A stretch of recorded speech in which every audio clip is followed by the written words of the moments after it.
would still obviously have to have Canadian potash. And so that import tariff would just be something that would have to be absorbed.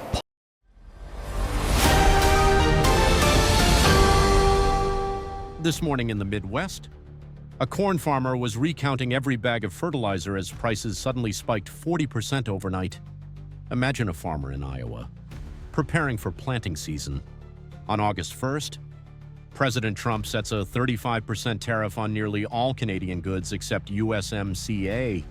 Canada, supplying 38% of global potash, threatens to stop exports to the U.S. Potash is vital for American crops, essential for fertilizer. Co-ops across the Midwest race to change prices. The U.S. used over 5 million tons of potash last year, but makes less than 400,000 tons itself. Without Canadian supply, fertilizer costs surge up to 40%.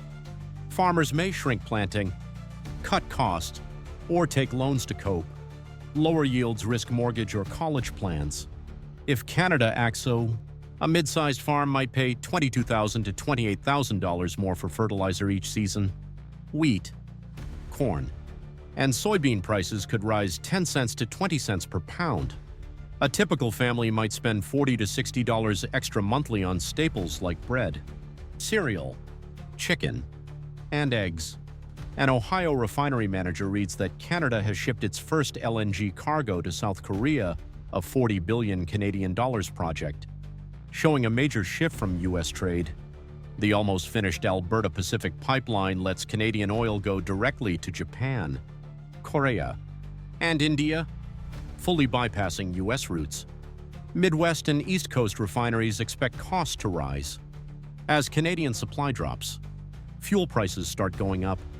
Truckers, delivery drivers, and commuters see their fuel budgets shrink, with little flexibility. If this pattern holds, gas prices in northern and eastern states may jump $0.35 to $0.5 per gallon in 6 months. A two-car family could pay $60 to $90 more monthly for gas. Mid-sized trucking companies might face $4,000 to $6,000 higher fuel bills each quarter. A Detroit construction manager learns a new bridge will use only Canadian steel. Canada now requires all public projects to use domestic steel, responding to the U.S.'s 50% tariff on Canadian steel. Canada is spending $1 billion Canadian dollars to upgrade its steel sector, $70 million for worker retraining, and $150 million to aid impacted communities. U.S. steel firms, who depended on Canadian orders, now see fewer deals. Workers in Pittsburgh, Ohio, Indiana face layoff risks, and automakers builders face higher costs per steel ton. If this policy stays, U.S. steel mills might lose demand for about 1 million tons yearly, putting 3,500 to 5,000 jobs at risk. A U.S.-made car could cost $800 to $1,200 more, and new homes might need $9,000 to $14,000 extra just for steel. At a Toronto summit, European and Canadian leaders ink a €1.2 billion clean energy deal. No U.S. role. Canada boosts steel exports to the EU and signs new trade pacts with India, Japan, and the UK, with big economies sidestepping American payment systems and standards.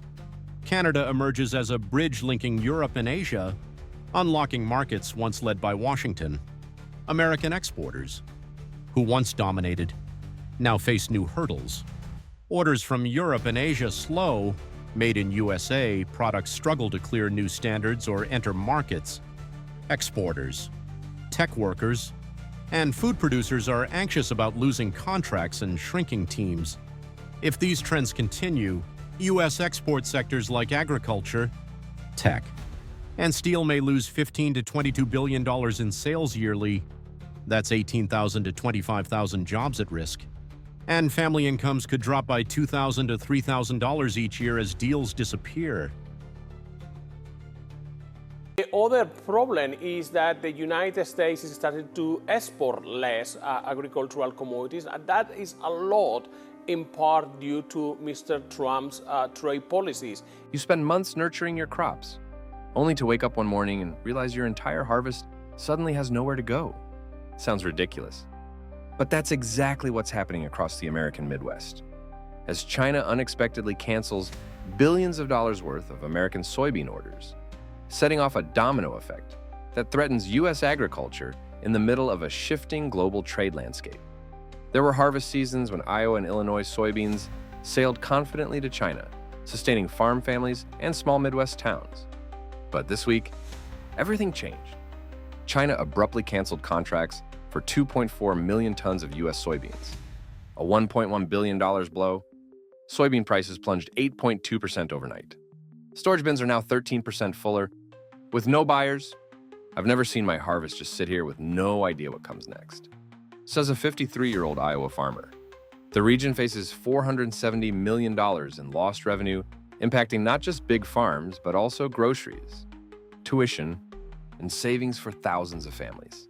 If the situation continues, average income for Midwest soybean households could drop another $1,200 to $1,800 this year, and about 4,500 seasonal jobs may vanish before the next harvest.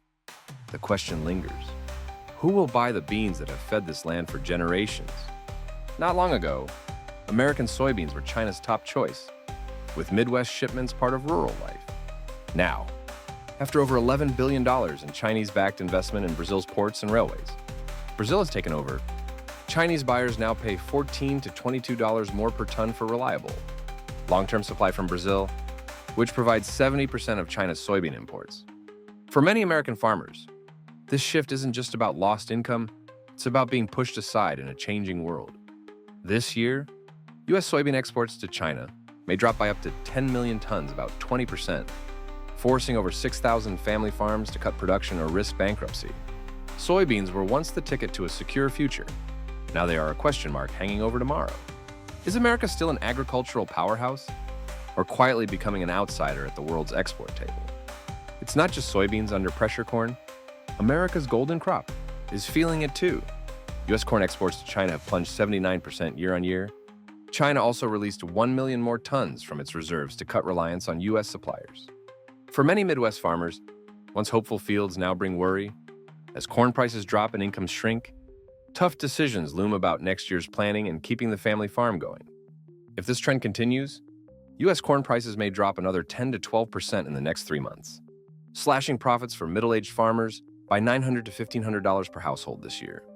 Over 2,000 small farms might suspend operations or cut acreage by 15 to 20% next season. Some changes come quietly by the time you feel them. They're already woven into the fabric of everyday rural life. Every shipload of soybeans now carries more than a harvest. It represents America's global standing. As China and South American partners develop a new trading system, using less dollars and favoring long-term deals, the U.S. role is fading. Without quick investment in infrastructure and modernized supply chains, American farmers could lose their vital spot in the global market. If no major changes happen, U.S. soybean export value may drop another 15 to 20% next year, costing 8,000 to 1,000 jobs in soybean states. Someday we might look back and wonder, was there a time when America's strength was measured by the price of a bushel of soybeans?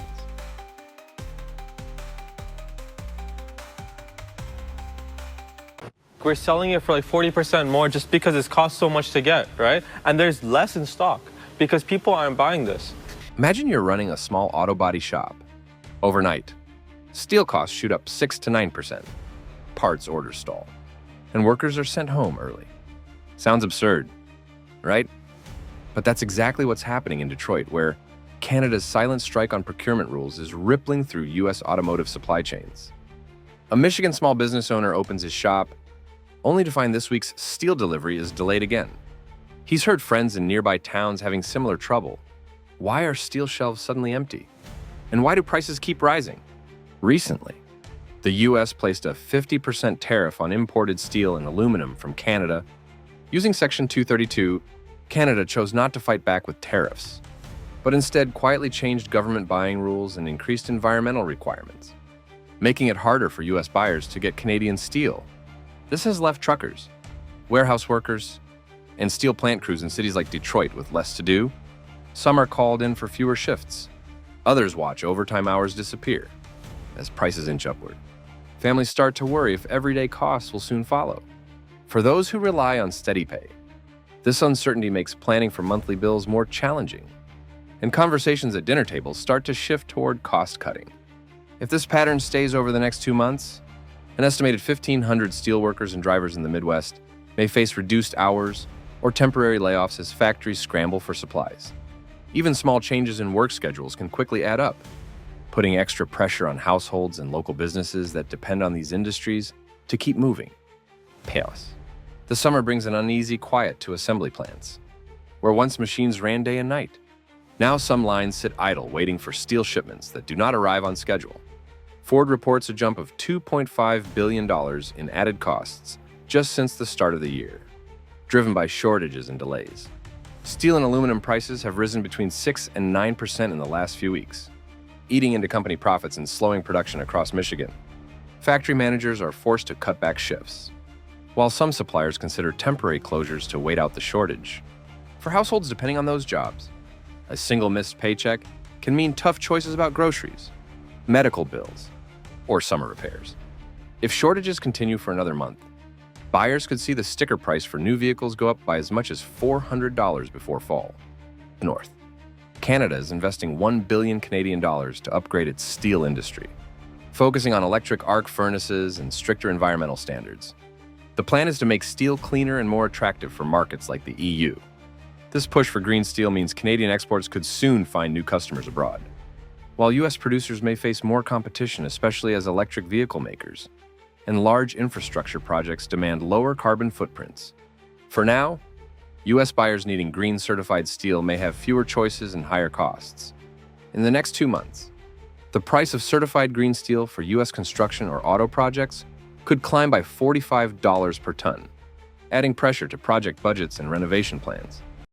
With the looming threat of U.S. President Donald Trump's tariffs, a Buy Canadian movement has picked up across the country. You may have noticed it when you go into grocery stores or supply shops, a tag that tells you if the product you're about to pick up is made in Canada. What if a simple change in consumer habits led to billions of dollars shifting hands between two close neighbors? If Canadian families suddenly stopped buying 6 everyday American products, would American companies even notice at first? Or would the real shock come months later as lost sales ripple through factories, small towns, and even online platforms? Imagine how daily routines in both countries might quietly transform if trusted brands slowly vanished from shopping carts. For many years, Americans saw Canada as a reliable partner in trade and daily life. But recently, as U.S. tariffs on Canadian steel, aluminum, energy, and autos reached new highs, Canadians have responded in a quietly powerful way. Not with protests, but by simply turning away from certain U.S. products. 6 brands stand out: peanut butter, Harley-Davidson motorcycles, Amazon, Netflix, Walmart house brands, and cars from Ford and GM. This is no longer just an economic move. It has become a cultural statement. We don't support a nation that punishes us. This shift began in the spring of 2025, and by summer, the effect was visible in store aisles across Ontario and British Columbia. For American workers, especially those in manufacturing and retail, each unsold jar or canceled order represents a lost hour of work. If the boycott continues, annual losses for you side. Companies could exceed $2 billion USD, putting pressure on jobs from the factory floor to logistics and marketing teams. Peanut butter, once a pantry staple, tells a striking story. Sales of Jif and Skippy, 2 iconic American brands, dropped 34% in just 1 quarter across Canada. Supermarkets have quickly replaced them with local alternatives like Kraft Canada and Nuts to You. Even Walmart, the retail giant, has found its U.S. made goods left untouched, as Canadian shoppers favor local products or brands from other countries. The message is clear for American producers and investors. Brand loyalty can vanish quickly when national pride is at stake. The ripple effect extends to farmers supplying peanuts, workers in packaging plants, and truck drivers moving goods north. If this trend continues, the U.S. peanut industry alone could see export revenues shrink by up to $150 million USD per year. Amazon's Canadian operation took a direct hit. In early July 2025, Amazon suspended services in Quebec, leading to around 700 job losses. While some customers shifted to Canadian platforms or European tech providers, the trust gap grew. Netflix, another household name, also saw subscription numbers fall. as families question supporting a U.S. brand in times of economic tension. The tech sector, often seen as immune to politics, is now facing unexpected headwinds. Investors and workers from software developers to warehouse staff could see income growth stall. Projections suggest U.S. e-commerce and streaming exports to Canada may drop by up to 500 million USD this year if consumer confidence does not rebound. Perhaps the most visible shift is in the auto market. After Canada imposed a 25% tariff on U.S.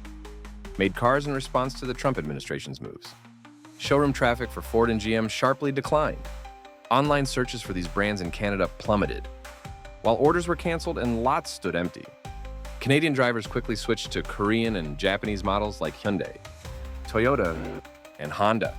For small-town dealerships in Michigan and Ohio, every unsold car means tighter budgets and fewer jobs. Industry forecasts indicate U.S. auto exports to Canada could fall by over $2 billion USD in 2025, a sobering figure for anyone whose paycheck depends on cross-border sales. And with President Trump, what he said, he's offended him. I can understand tariffs. I don't really understand them, what's going to happen with all this, but it's got the world kind of going crazy right now. Milk isn't just milk anymore, it's a luxury. Just days after the U.S. imposed a 35% tariff on Canadian goods, life in border towns like Point Roberts and Darby Line has changed overnight. Simple routines, from grabbing groceries to visiting neighbors, have become fraught with new challenges as tariffs ripple through every breakfast table. Border towns like Point Roberts, WI, and Darby Line, VT, once thrived on easy routines, families and retirees crossing for groceries, especially milk, as casually as attending church. But a new 35% federal tariff on Canadian goods has erased that way of life almost overnight. Local gas stations sit empty, diners miss Canadian regulars, and clinics are quieter as cross-border visits vanish. In Point Roberts, where 80% of business depends on Canadians, each day brings a tough question. How to survive when regulars are gone? Some shopkeepers now seriously wonder if joining Canada is their only hope. A joke turned real.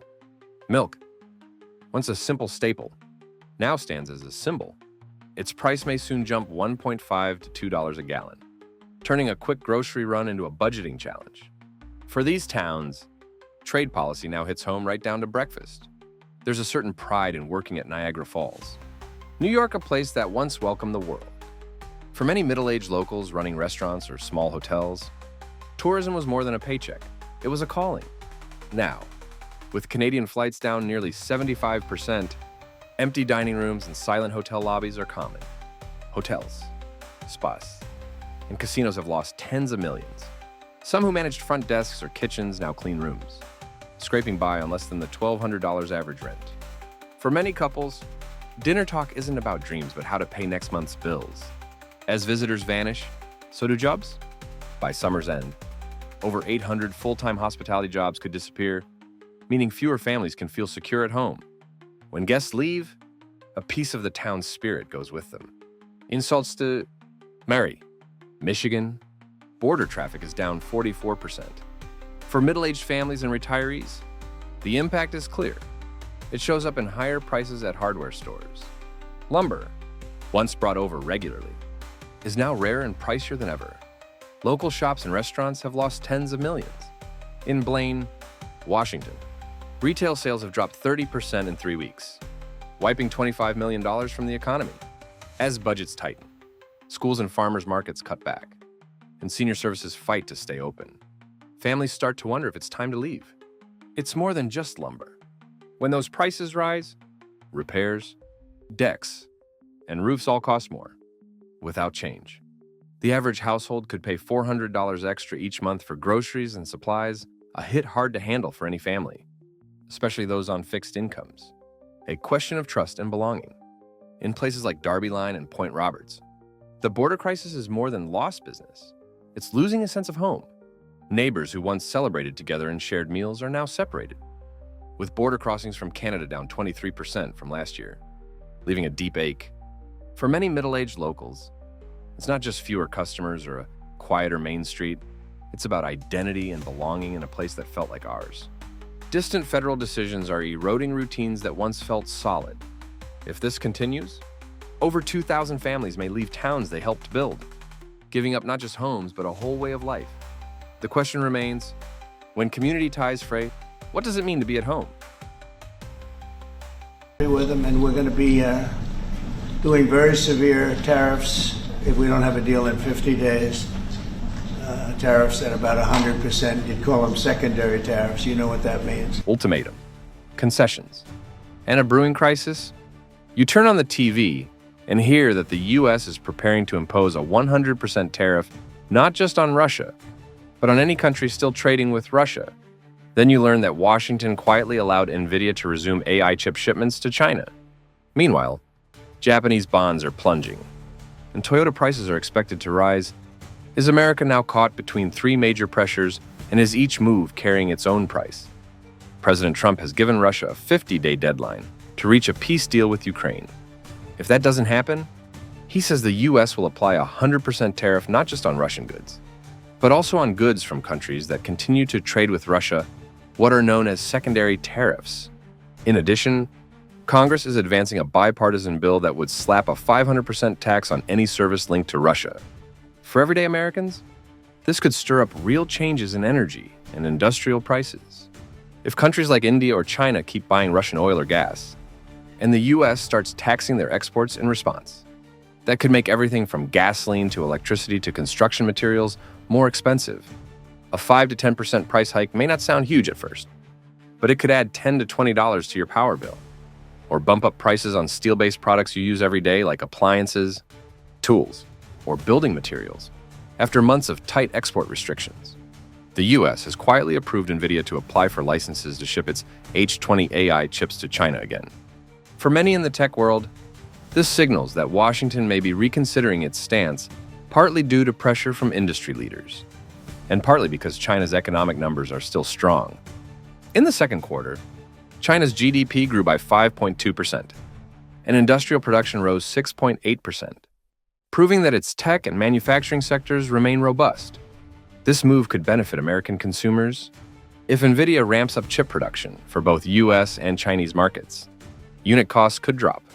For example, a high-end graphics card that recently cost $500 might soon be available for $475 to $490. Good news for anyone into gaming, creative work, or small-scale AI tools at home or in business. Japan's 30-year government bond yield has reached a record high of 3.20%, while the 20-year bond now sits at 2.65%.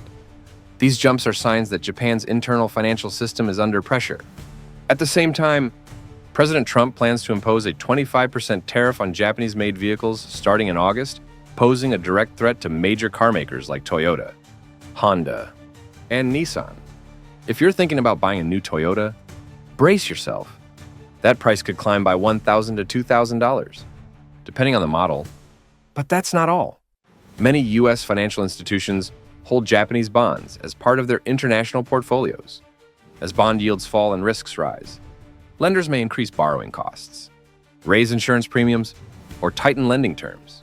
Small changes that could trickle down into mortgage rates, car loans, or even credit card offers.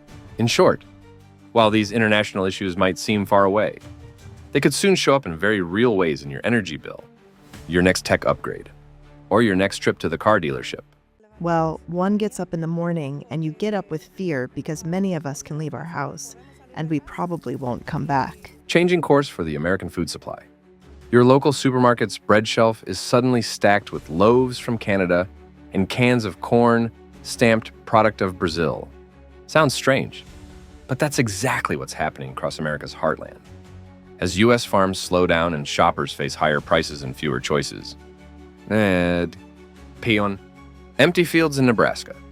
There was a time when bread was a simple comfort, a warm loaf at dinner, a staple for busy mornings or late snacks. But this year in Nebraska, wheat fields are increasingly left empty, with wheat prices at a 5-year low of $5 per bushel, and exports down $350 million this quarter. Unsold U.S. wheat is piling up. Even Canadian supermarkets now avoid product of U.S., leaving shelves short on basics like bread.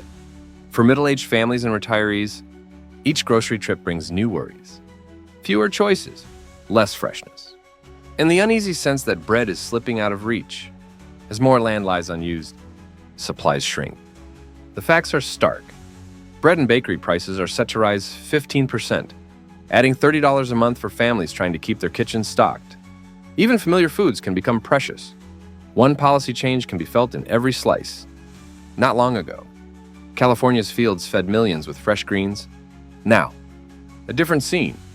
Produce wilting on the vine and harvest crews gone. Migrant worker visas have dropped 12%. Logistics costs are up 18%. And crops are left to rot.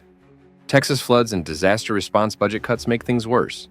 For retirees and families, finding vegetables can mean a 30-mile drive for lettuce or tomatoes.